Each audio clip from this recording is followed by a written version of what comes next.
Good morning, I'm Gretchen Hall. It is a Tuesday, the 22nd day of April, bringing you Morning Matters because your mornings matter. Let's get to the stories that matter today. Pope Francis, admired for his humility and reformist approach, has died at the age of 88 following a stroke and heart failure. The public will be able to pay their respects starting Wednesday. As the world mourns Pope Francis, President Bongbong Marcos expresses his heartfelt grief, calling him the best pope of his lifetime. And let's talk about other pressing issues and politics with senatorial candidate Ping Lacson later on in the program.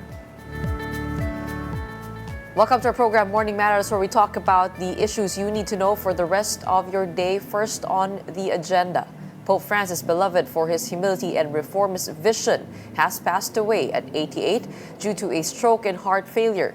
His passing marks the end of a papacy that redefined tradition and championed the marginalized. Here's the report. Pope Francis, affectionately called Lolo Kiko by Filipinos, passed away on Monday, April 21 at his residence in Casa Santa Marta, Vatican City. Cardinal Kevin Farrell Camarlengo of the Apostolic Chamber made the announcement 2 hours after the Pope died at 7:35 a.m. According to Vatican Dr. Andrea Arcangeli, Pope Francis died from a stroke and irreversible heart failure. His death certificate also stated that the Pope had fallen into a coma before passing away. Born Jorge Mario Bergoglio in Buenos Aires, Argentina, he was elected as the 266th pontiff of the Roman Catholic Church on March 13, 2013, becoming the first pope from Latin America. The 88-year-old pontiff had recently spent 38 days at Rome's Gemelli Hospital, where he was treated for double pneumonia. His final public appearance took place on Easter Sunday, blessing thousands of faithful at St. Peter's Square. Reverend Father Ari Sison of Santa Rita de Cassia Parish described Pope Francis as a shepherd who transformed the papacy, leading with humility, mercy, and a deep concern for the marginalized. As a priest, he set a different model of being a shepherd, and he showed what really matters, and it's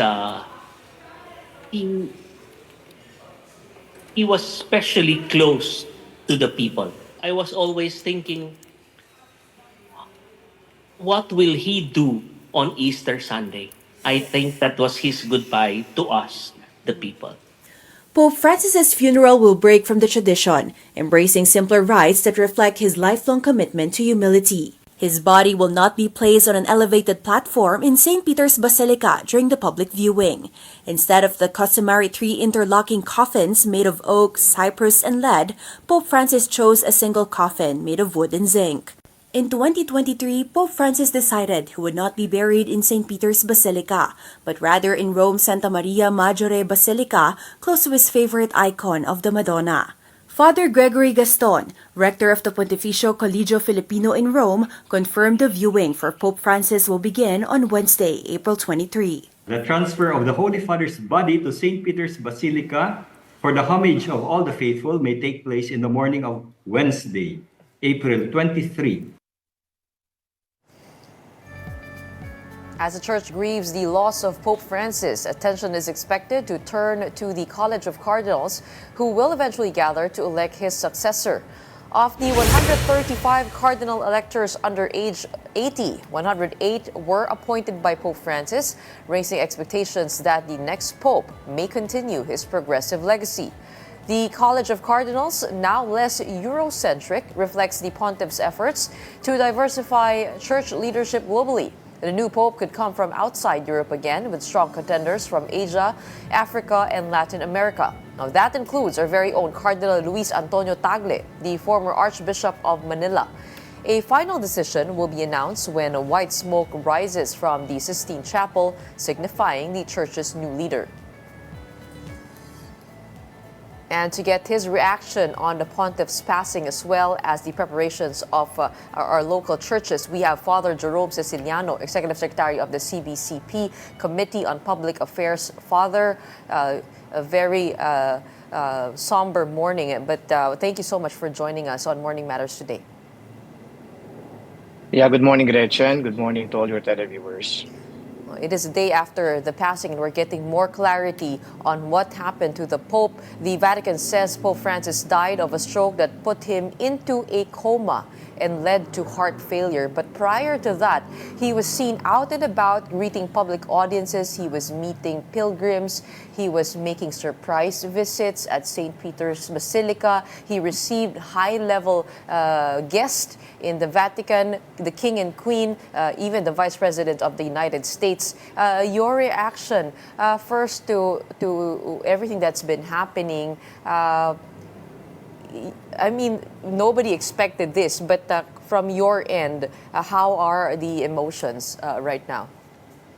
Well, we saw the Pope doing everything, even up to the last breath. Perhaps in the days before he died, he must have already felt something, wrong. But still, because it was the holy days, in the Catholic Church, he was able to go out, meet with people, bless the people with the Urbi et Orbi blessing.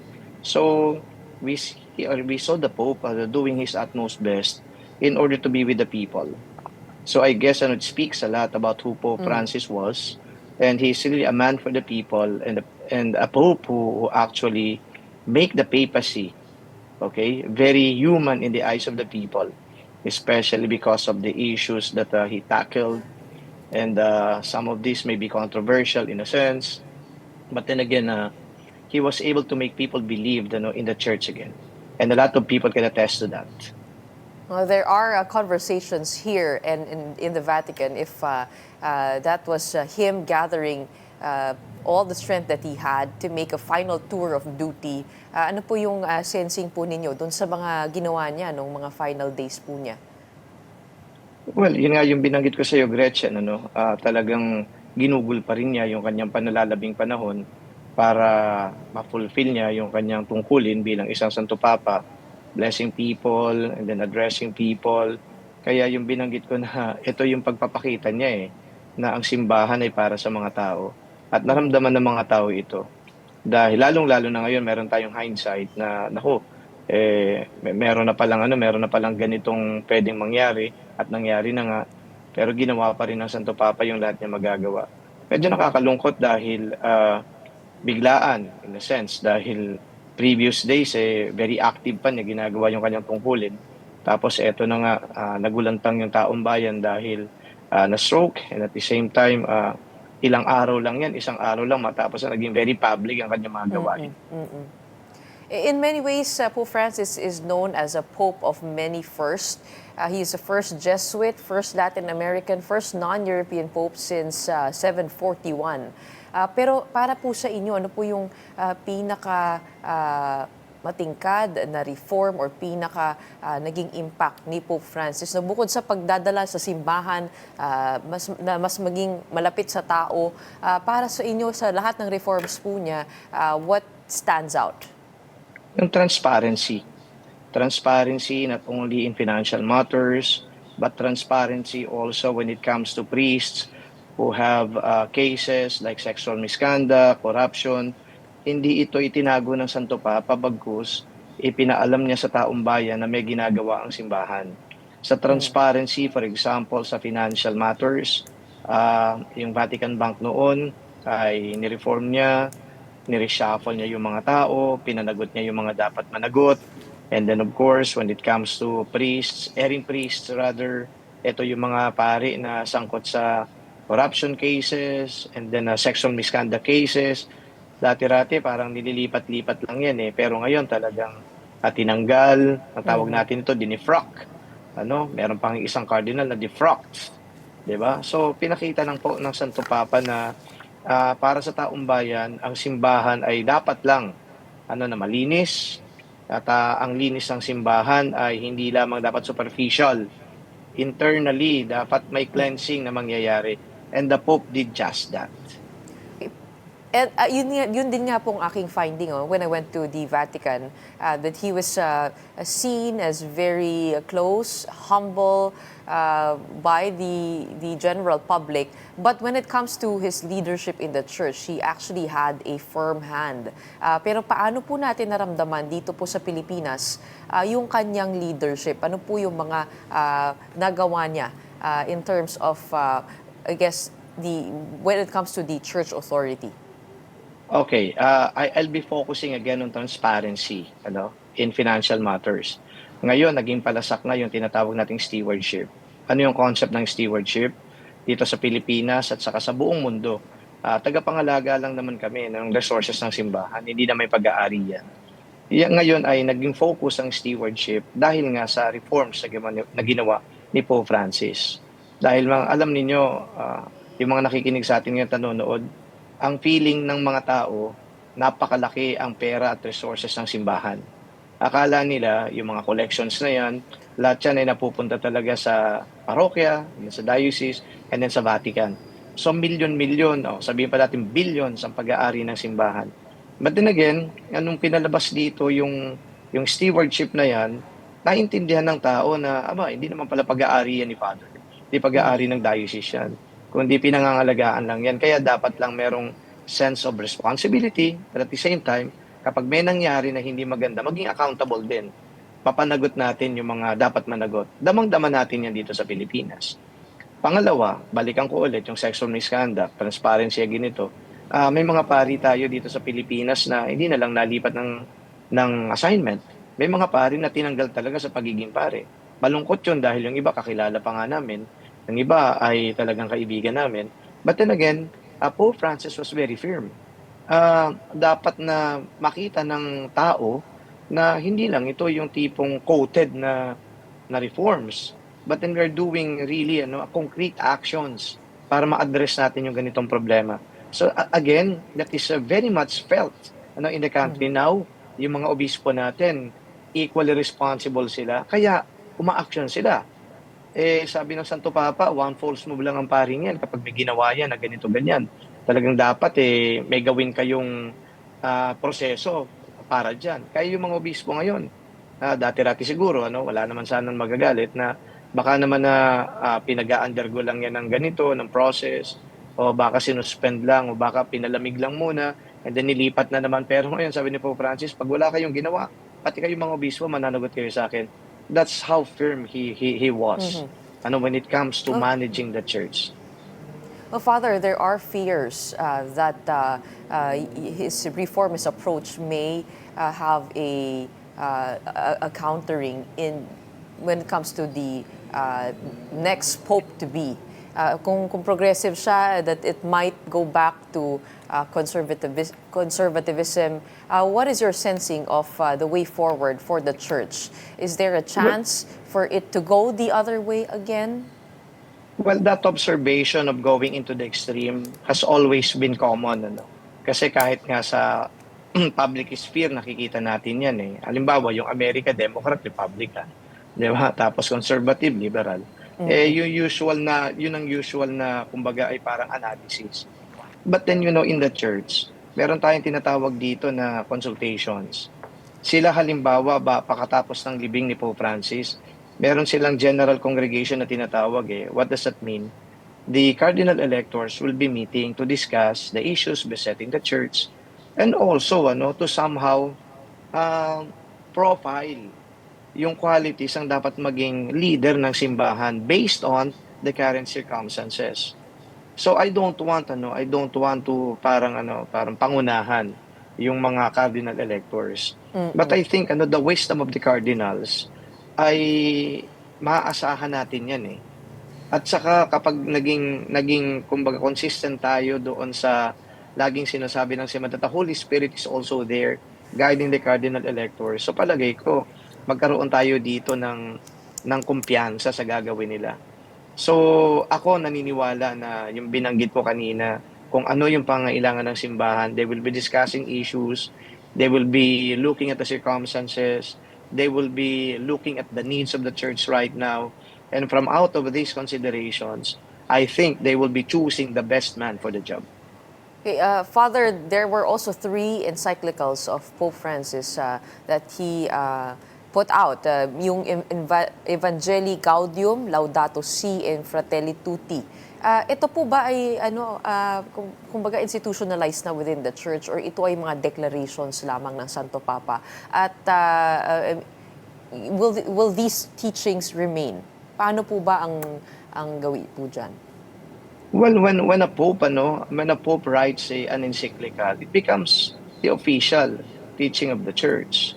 Hindi naman yan yung tipong dahil ang Santo Papa lang ang nagsalita nito ay Mm-mm, wala na. mm-mm. Tapos kapag halimbawa napalitan na ay sasantabi yun.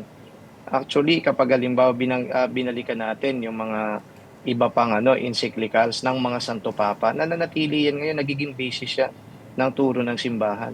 And you cannot just undermine and then relegate it to relegate it to the background dahil magbabago na naman ang pananaw ng simbahan. No, nagiging basis yun, nagiging foundation yun. In fact, makikita natin dito na sa pag-usad ng panahon, yung mga encyclicals na yan ay kino-quote pa nga sa mga bagong encyclical. Kasi yung mga previous encyclicals, bahagi na yan ng teaching sa tradition ng simbahan na hindi mo pwedeng basta-basta na lang mabura. Case in point, halimbawa yung Humani Vitae na naging masyadong controversial. Ano yung mga binanggit sa Humani Vitae? Pope Paul VI yan, ilang Santo Papa na lumipas. Nananatili pa rin yung, kumbaga, official stand ng simbahan. Yung contraception, ando doon yun sa Humani Vitae. Anong sinasabi ng Humani Vitae sa contraception? Ito talagang sin yan. Okay? Kaya ngayon, ganun pa rin ang pananaw ng simbahan. You cannot just easily change that. But of They will course, he remain. also had some more controversial teachings. For example, when it comes to the LGBTQ community, na sinabi niya na who am I to judge them?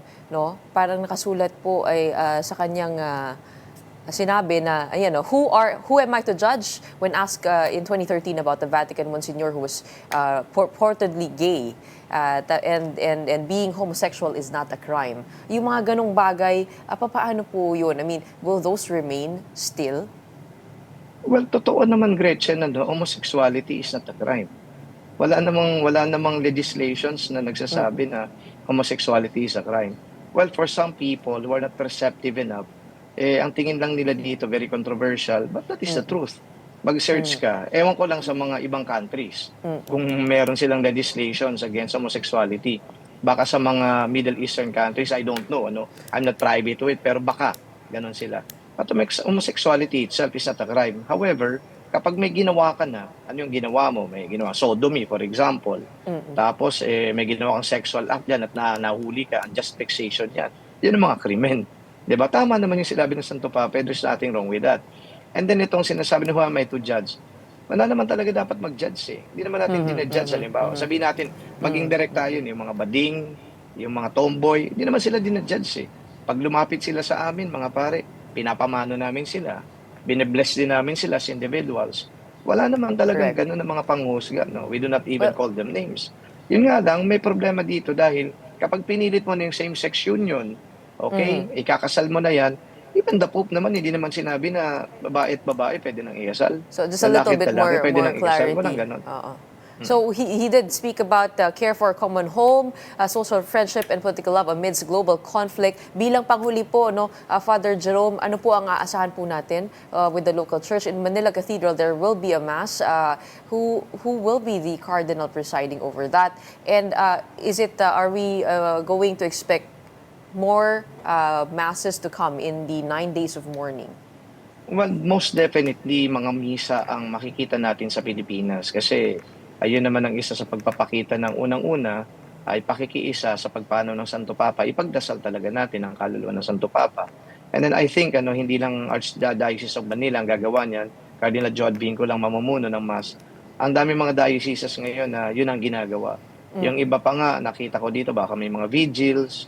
Yung iba pa nga siguro dito, baka may mga pa yan may mga novena pa, na para sa patay.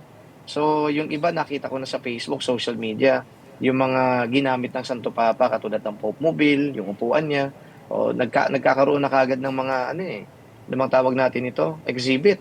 So, ito ay pagkilala sa Santo Papa, pagbibigay ng pugay sa kanya, at of course, pagpapahalaga sa Santo Papa. Yeah, abangan po natin yan, and we will be, the Catholic faithful will be, for sure, be part of those mass celebrations. Thank you so much for joining us today and telling us all about the activities of the church. We have Father Jerome Ceciliano of the CBCP. Of course, the Pope, in true Francis fashion, has requested a departure from more elaborate funeral rites and has requested for a simple coffin and to be buried at the Santa Maria Maggiore. Maraming salamat po, Father. Don't go away. We'll be back with more stories on Morning Matters right after the break.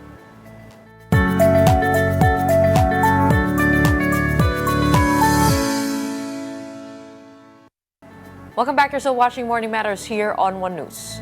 President Bongbong Marcos expressed deep sorrow over the passing of Pope Francis, calling him the best pope of his lifetime. He said the Philippines joins the global Catholic community in mourning the loss of a spiritual leader who inspired through kindness and simplicity. Marcos praised the late pontiff for his humility and compassion, qualities that endeared him to millions, especially Filipinos who fondly called him Lolo Kiko. He added that Pope Francis' example brought many back to the church and that his life was a testament to Christ-like love with a legacy that will continue to guide and uplift the world. And the world is coming together to mourn the loss of Pope Francis. Here's the report. From world leaders to faithful followers, the passing of Pope Francis has sparked a global outpouring of grief and remembrance. U.S. President Donald Trump extended his condolences, remembering Pope Francis with a message of rest and blessings to him and all who loved him. On Truth Social, Trump announced that he will attend the Pope's funeral, accompanied by his wife Melania, who is a devout Catholic. U.S. Vice President J.D. Vance, who was among the last leaders to meet the pontiff, offered his heartfelt condolences. Vance visited the Vatican with his family and exchanged Easter greetings with the Pope on Sunday, April 20. For his part, Britain's King Charles reflected on the Pope's final Easter greeting and the devotion he shared with both the Church and the world throughout his life. Russian President Vladimir Putin also offered his condolences. He remembered the Pope's role in promoting dialogue between the Russian Orthodox and Roman Catholic churches. Meantime, Argentina's President Javier Milei reminisced about his honor to have known Pope Francis. He also highlighted the wisdom and goodness the Pope exemplified despite the world's differences. For her part, Italian Prime Minister Giorgia Meloni shared that she had the privilege of receiving the Pope's friendship and advice, which continued to inspire her even during challenging times. Palestinian President Mahmoud Abbas also expressed deep sorrow, remembering Pope Francis as a loyal friend of the Palestinian people and a strong advocate for peace and justice. He recalls the Pope's visit to Bethlehem and his calls to end the conflict in Gaza. Meantime, Israeli President described the pontiff as a man of deep faith and boundless compassion. In other news, President Bongbong Marcos and First Lady Liza Araneta Marcos visited the wake of superstar and national artist Nora Honor. The couple was received by Honor's children, Ian and Matet de Leon. Senator Amy Marcos, the president's sister and producer of the 1982 classic film Himala, which features Honor's iconic role as Elsa, also paid her respects. Veteran actress Boots Anson Rowan Rodrigo was also present in the last night of the wake. A state necrological service in honor of Nora Honor will take place today at the Metropolitan Theater in Manila, followed by a state funeral at the Libingan ng mga Bayani in Taguig City. Marami akong memories ng Himala. Binibiro ko nga yung mga anak niya na napaka-behave niya noon nung shooting na yon kasi wala namang magawa sa Ilocos kaya handang-handa siya lagi. We want to celebrate her life because it was quite an exciting, colorful, glorious, meaningful life. Kumari ko po si Nora, inaanak ko po si Ian. Stay tuned. When we come back, we'll be speaking with Senator Ping Lacson and his bid to return to the Senate. Morning Matters will be back right after a short break.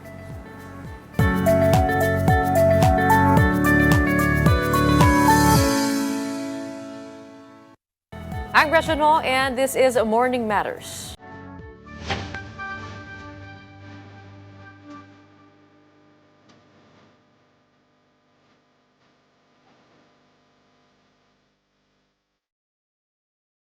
Today's top story covers the passing of Pope Francis, but in the past days, we also reported an updates on the kidnapped sleigh of Phil Chai businessman Anson Ke and his driver, as well as the latest social weather station senatorial survey. And to discuss those matters, and of course politics, we have on the show former Senator Ping Lacson. Welcome to Morning Matters. Thank you so much for joining us today. Thank you. Thank you for having me. Good morning and belated happy birthday as well. Thank you. Less than 3 weeks to go before Yeah. Election Day. But before we talk about your candidacy, puntahan po muna natin itong recent happenings, kidnappings, particularly of Anson Ke, businessman, and his driver.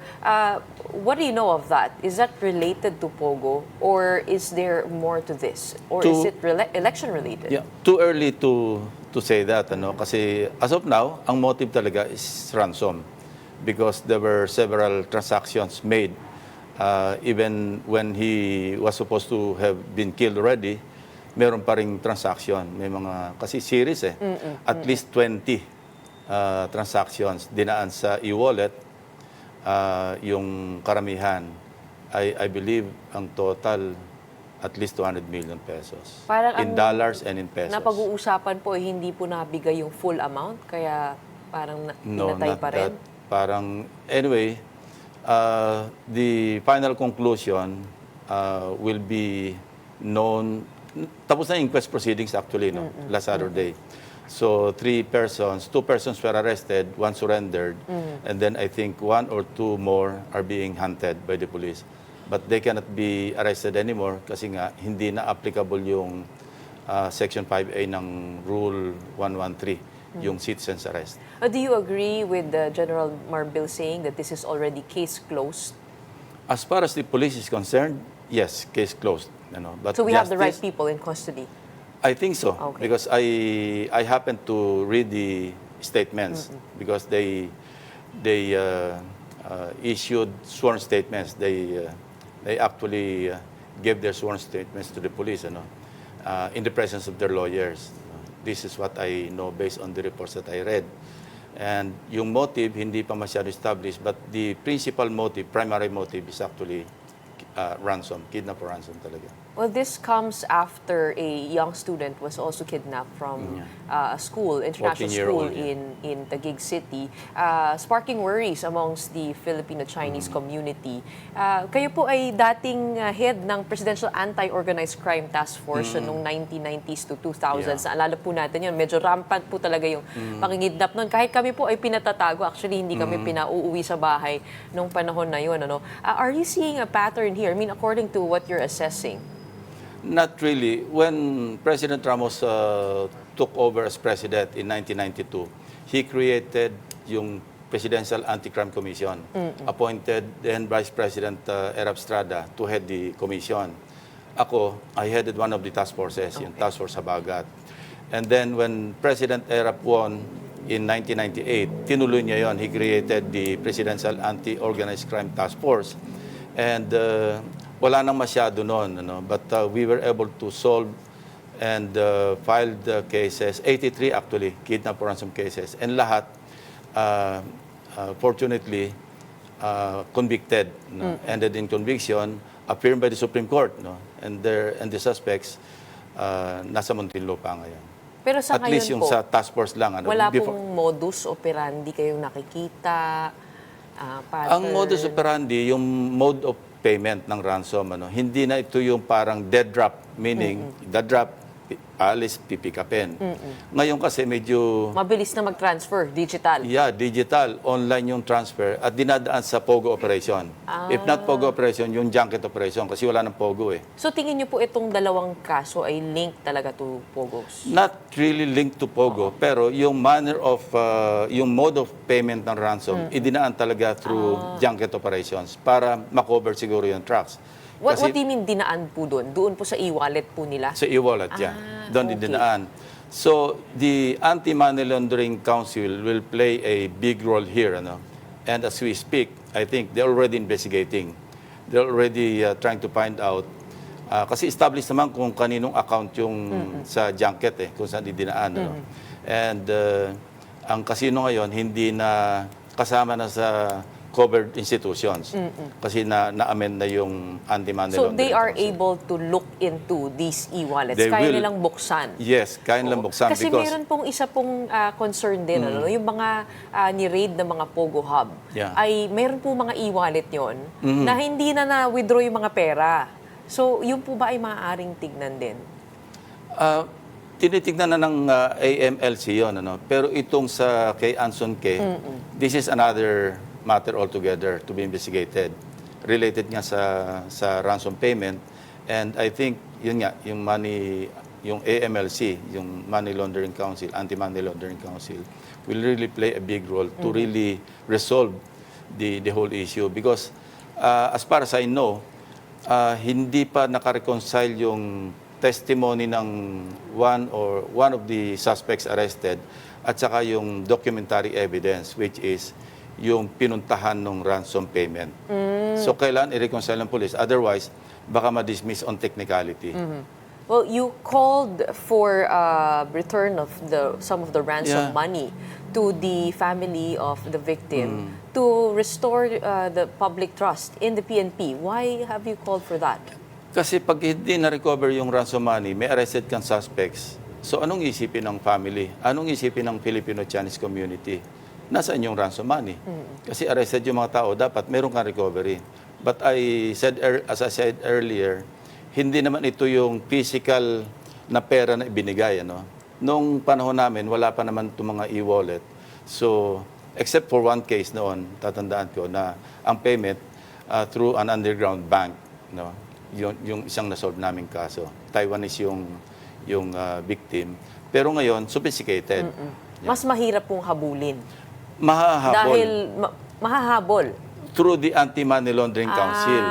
Kasi kung may nandyan pa trace yan. na, may Yes. financial footprint. Pero yung iba doon, Digital nailaro na footprint. rin sa casino. Oo. So, noong mga ibang suspects. So, hindi na marirecover yung buo kasi based on what I read, again, sa mga report, parang 4 million pesos at least yung natalo sa casino. Well, okay, given all of those things, no, you are running for senator Yeah. again, and you have consistently been in the top 12. Why are you making a return to the Senate? What legislation would you want to push for? Yeah, first of all, itutuloy ko lang yung pagiging vanguard doon sa national budget. Kasi yun ang naging passion ko na since I refused to partake yung aking pork barrel. Kasi maraming mga insertions, mga realignments. So isa yon. Second, as I went around during the campaign, siyempre nakakausap mo different sectors. Doon nakakabuo ka ng, ito pala yung mga legislation na na-overlook. For example, yung seafarers. I'll be talking to them early next week. I found out na ang laki pala ng contribution nila sa mga OFW remittances. Out of the 38 or so billion dollars na nare-remit in 2024, ang portion doon ng mga seafarers nasa mga 7 billion dollars. Malaki. Pero hirap na sila ngayon sa pag-aaral kasi prohibitive na yung tuition fees. So, I'll talk to them next week and find out more, look for more details para kung ano maidadaan sa legislation para matulungan yung sektor. Farmers, for example, nawawala na yung breed natin ng farmers kasi parang we look down upon our farmers as parang pangmahirap. So, meron naman tayong UP Los Baños na kung saan pwedeng i-up natin yung level ng farming, yung technology, para hindi tayo nag-i-import ng pagkain. Kaya naman kasi marami tayong talents. Actually, brain drain nagpupunta sa abroad. So if we are able to harness the homegrown talents, yung mga anak ng mga magsasaka, give them free education, scholarship, just like the Free Tertiary Education Act that we passed in 2018, makakatulong yun sa food security in the long term. Hindi po ba small-scale farming ang medyo problema natin, Kasi Yun nga eh. Tsaka to be mano-mano. agriculturally productive, kailangan malakihan ang mga Mechanical lupa. na, oo. Hindi lang po actually, maganda po yung edukasyon, pero kung pumunta naman yung magsasaka sa kanyang lupa, at hindi sapat yung resources, Hindi. mahirapan din. Pwede namang i-large scale. Oo. Parang But i-organize how ng to- government. oo. Well, malaki pa yung lupa ng government eh. Hindi pa ganun kano. So we can utilize yung irrigable na mga land areas natin. Pwede nating sabihin natin. Anyway, subject to further study, use of rock, or pwedeng ipalis para mag-large scale farming tayo sa agriculture. Medyo buhol-buhol po ang problema doon. No? Yeah. Pero puntahan po natin itong PIGO. Tingin niyo po ba dapat din tignan ito? Because you were mentioning na dyan nga nadadaan yung pera. No? When we say PIGO, these are actual Yeah. local casinos, local gambling. Alam Yung mo, POGO, Gretchen, we have banned it already. But yung PIGO, labanan ng gagamba, meron na yung pigo. Yeah, matatawa ka. hindi, ano pong regulation po kaya ang maaari? Para hindi po magamit yun sa krimen. Wala pa. Ang regulation lang is probably coming from PAGCOR. Kasi yun ang regulatory body. So ngayong naipagbawal na yung illegal na yung POGO, meron naman PIGO. So I think we should also take a look at the other aspect of online gaming, online gambling, which is now PIGO. Although may mga sporadic pa rin na giri-guerrilla type na POGO, pero ito na naman yung PIGO. Doon nga po sila nagtatago eh. Sabi po ni Senator Cheese when he was here, Yeah. and also General Torre when he was here, na yun po yung nagiging recourse, no? From POGO, nag-shift na to PIGO. So tingin niyo po ba, paano kaya ma-weed out yung ganun?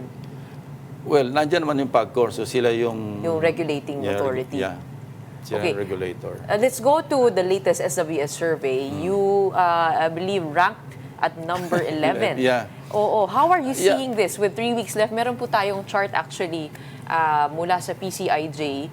Ito, kung titingnan po nyo, yung orange line, no, medyo pababa po yung rankings po natin. Ano? Kasi dati nasa gitna tayo, ngayon nasa may dulo na. No? You know, some surveys are sometimes confusing, Minsan, over the same period yung fieldwork, pero magkaiba, ang laki ng discrepancy.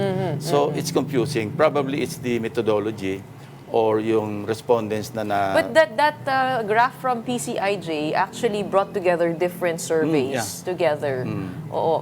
Kayo po ba ay paano pong adjustments po sa kampanya po ninyo? And do you link this also with the current administration's troubles because of the intense political rivalry? Probably, yes. Kasi parang yung alyansa, sa slate ng alyansa, medyo sa Mindanao, tinamaan talaga. And some parts of the Visayas. Ramdam din namin yun. There was also a survey released lately saying that the president satisfaction ratings dip. Tingin niyo po ay makaka-apekto rin yon sa mga kandidato? Ang surveys kasi, Ms. Gretchen, based primarily on perception, di ba? At any given time. Para snapshot yan eh. This period, maganda yung perception sa'yo, tataas yung survey rating mo. Kung masama ang perception sa'yo over the same period, based on, due to several factors, probably, sabi nga ni Jose Castro, maraming fake news. Nakaka-affect din yon, di ba? But the final survey will be on May 12. So, sa akin naman, awa ng Diyos, hindi pa naman ako lumalabas sa Magic 12. Although, nagmo-move talaga. No? Parang last time, nagpa-fluctuate eh. So, I really don't have an explanation kasi hindi naman ako nagsusubscribe. So, hindi ako nabibrief. Makikita kung na rin talaga. po ba namin kayo sa Mindanao para sa inyong kampanya? Ang napuntahan ko lang sa Mindanao, Misamis Occidental. After that, hindi pa ako nakabalik. Kasi si Senator Amy Marcos naman recently received an endorsement from Senator Robin Padilla, from VP Sara. Kayo rin po ba kahit pa paano subukan yung... Too late in the day. Pero yung all endorsements naman are welcome. In 2016, when I ran for my third term, maraming political parties or alliances na nag-endorse sa akin. Hindi lang sa akin, sa iba ring candidates. And welcome naman lahat yun. I remember Senator Drilon then and Senator Rojas because si Mar was running for president in 2016. Pinuntahan nila ako, sabi niya, baka pwedeng i-adapt ka namin. Sabi ko, of course. Sino ba naman ang ayaw sa adoption or sa endorsement? Ang isang condition binigay lang, kung pwedeng huwag ka lang sasampa sa ibang entablado, sa amin lang. Sabi ko, pero hindi naman ako obligadong mag-attend sa lahat ng rallies ninyo. Of course. So, ganun ang kasunduan. This time around, as early as June 2023, we were invited through a common friend by President Bongbong. Kami dalawa ni Tito Sen. At yun nga, kung tatakbo kami, kung pwedeng doon na kami sa administration slate. Ako at the time, I was very reluctant. Wala akong planong tumakbo. But ang sabi sa akin, hindi, kung magbabagong isip, edi doon ka na sa administrate. So I gave my word. And finally, yun nga, September, my name was called as one of the 12. Well, given the recent dip, kayo po ba ay nagsisisi na kayo po ay nagpa-adapt sa alyansa para sa bagong Pilipinas? No, hindi. Not at all, no. Ako kasi, Ms. Gretchen, I've always been fatalistic no? Kung manalo. Kung matalo. Probably, yun ang... Kasi para kaming 60, more than 60 job applicants, vying for 12 job vacancies. Yun lang tayo niyan. Ngayon, kung ang HR namin, kayo, the Filipino people, kung sa tingin ng HR, hindi kami karapat-dapat na matanggap as applicants doon sa trabaho, then so be it. Maybe it's time to really retire altogether. So, kahit ano po mangyari, dito po kayo sa Alyansa para sa Bagong Pilipinas. Does that mean also that you align with the principles of this administration? Not necessarily. When President Bongbong invited me, alam niya naman yung role ko sa Senate. Lagi ako nagpipiskalize, lagi akong nag-expose ng corruption. So, knowing that, alam niya rin kung ano yung pupuntahan ko, kung ano yung makikita niya pag nasa Senate ako. Senator, as I mentioned, you were former PNP chief. And you brought insight into the drug war of the former administration. Sabi niyo po, in an interview, walang consistency kapag kakampi, libre kapag kalaban tutuluyan. Hindi ka magsasucceed kapag double standard ka. You that referring to the former president. Do you think it was a failed drug war? The fact that meron pa rin mga drugs na nako-confiscate, mga shabu, di ba? In tens of billions of pesos yung amount. So, hindi natin masasabing complete success yung drug war. And the number of people killed, kaya sinabi kong double standard kasi we once investigated a case involving some police officers known to be very close to somebody, really close to the president. Wala nangyari sa case We investigated it. This was the case on the involving the killing of the father of Kerwin Espinosa sa Albuera, Leyte. Napaklaro ng ebidensya, pinasok sa kulungan, pinatay, and yet, noong sinapit namin yung report para sa yung DOJ to take action, wala nangyari sa kaso. Tama nga po kayo, iniikot lamang yung mga pulis nung panahon na yun. Pero eto nga po, paano iimbestigahan ang police force given all of these cases? Another legislation probably strengthen yung internal affairs service ng police. Sa ngayon kasi parang adjunct lang siya ng PNP. Dapat talaga yung parang sa US na independent yung internal affairs. They can investigate any police officer na nag-commit ng misdemeanor or even serious offenses. Hindi po ba NAPOLCOM po yun? Ang NAPOLCOM is policy-making body. Oo. Nag-iimbestiga rin sila, pero parang towards policy changes or policy direction. Pero dapat meron talagang tututok. Sayang yung isang provision doon sa PNP law, yung People's Law Enforcement Board. Ito yung community, local policemen na pwedeng imbestigahan ng community itself because the composition of the board, yung People's Law. Kasi they can dismiss, they can suspend, they can admonish, they can reprimand, etc. Hindi masyadong active. Ngayong merong internal affairs service, dapat strengthen na lang, enhance yung kanilang authority, yung kanilang power, gawin talagang truly independent. Do you think there was grave abuse during the Duterte drug war, during his administration, within the police force. And do you agree that those abuses could be linked to the former president in his declaration na dapat mag-neutralize? Actually, sinabi nga niya na do not bullshit with me, but do your duty. I will die for you. Do your duty. And if in the process you kill 1,000 persons because you were doing your duty, I will protect you. At the very least, parang na-embolden yung police because of the pronouncements of the former president. Ano. But, you know, it's really up to the individual policeman to follow illegal or legal orders. Ano. Alam ko naman kaya lang i-discern, kaya lang distinguish ano ba yung illegal order, ano ba illegal order. After all, sila rin naman yung mananagot. Ano? So at the very least, na-embolden sila because of the pronouncements of the former president. Kayo po ay agree na ma-elitis si former President Rodrigo Duterte doon sa ICC? Yung kasing ICC, that is the Global Court for the Hopeless at saka helpless. Yung ito kasi parang mas applicable ito sa mga, kaya ang nanilitis dyan yung mga South African countries, yung mga may mga dictatorship. Kasi nga helpless yung mga taga roon, yung the people who are being ruled. In the case of the former president, ang sa ICC kasi may tinatawag na yung principle of complementarity. If the criminal justice system in the country doesn't work, then the ICC can step in. If the criminal justice system is working, wala silang karapatan. So, I think nag-work naman yung criminal justice system natin, pero naandyan na, the president has been arrested and turned over to the ICC. There's so many issues involved. But kahit si DOJ Secretary Boying Remulla sinabi na we don't have a working justice system. I mean, when it comes to that, it will be difficult to prosecute because yun nga, ang involved dito, law enforcement. Paano mo imbestigahan kung yung ebidensya ay wala? Kumbaga, parang kung police ang operation ang involved dito, medyo magiging mahirap.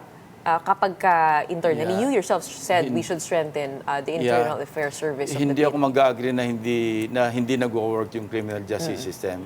Probably selective.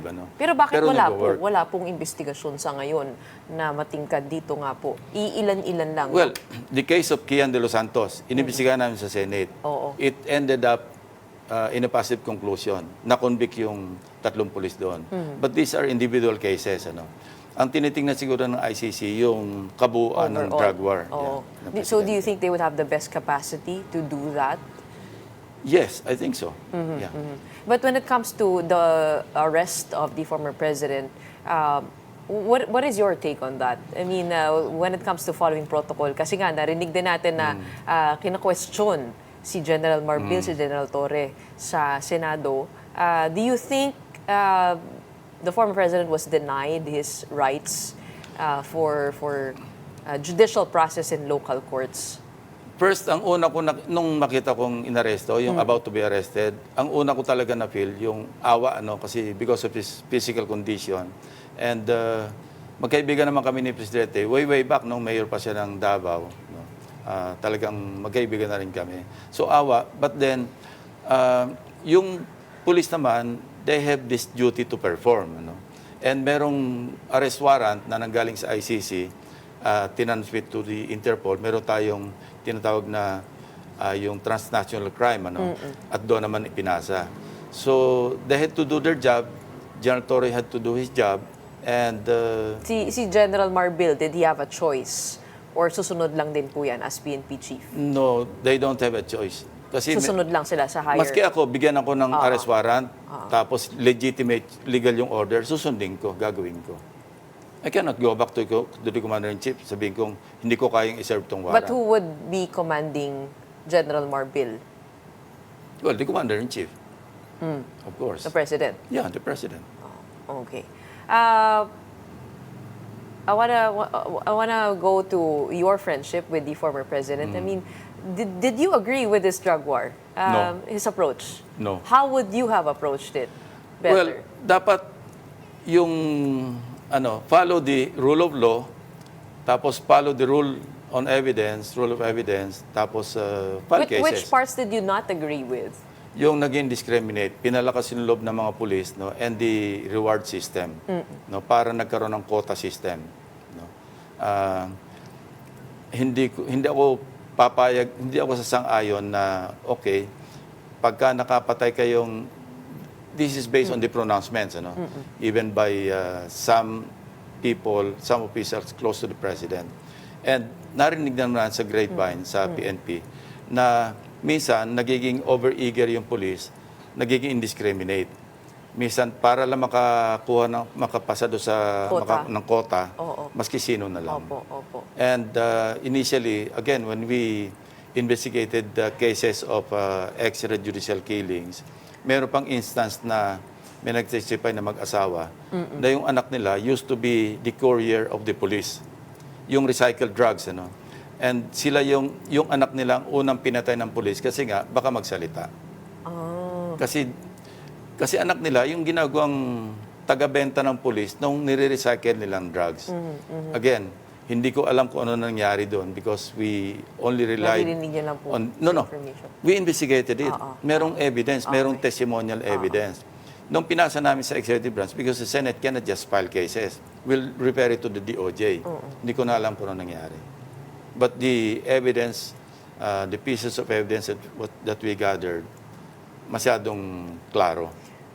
Except yung kay Kian de los Santos and some other cases na may nangyari. Do you think there would be enough evidence to convict the former president in the ICC? I do not know. I haven't seen the evidence presented by the prosecutor. At saka hindi ko rin alam kung ano yung defense ni President. Naalala ko po, nakausap po sa isang interview ni Senator Chis Escudero, nabanggit niya na si Senator Bato de la Rosa, who might have an arrest warrant out for him, ay inahayaan niyang tumuloy sa Senado, no? Kasi he has the right to exhaust all his legal remedies. At nabanggit niya kayo, kasi nagtago daw po kayo abroad for how many years? Yeah, 14 months. Ano 14 po months. nangyari doon? Na-agree po kayo na magandang ano yan? Kasi si Harry Roque din ay nasa ibang bansa at ayaw humarap sa mga hearing po dito. Ako, Ms. Gretchen, I did not get out of the justice system. Ano? Nagkataon lang merong jurisprudence that in-apply ko. Kasi before that Supreme Court ruling, hindi pwedeng umusad yung case nang hindi ka nagpapa-jurisdiction sa court. Meaning, if you have a warrant of arrest, kailangan nandun ka sa custody ng court, legal custody, anyway, physical, nasa PNP naman yan. Pero because of that ruling of the Supreme Court, pwedeng mag-file ng pleadings even in the absence of the respondent.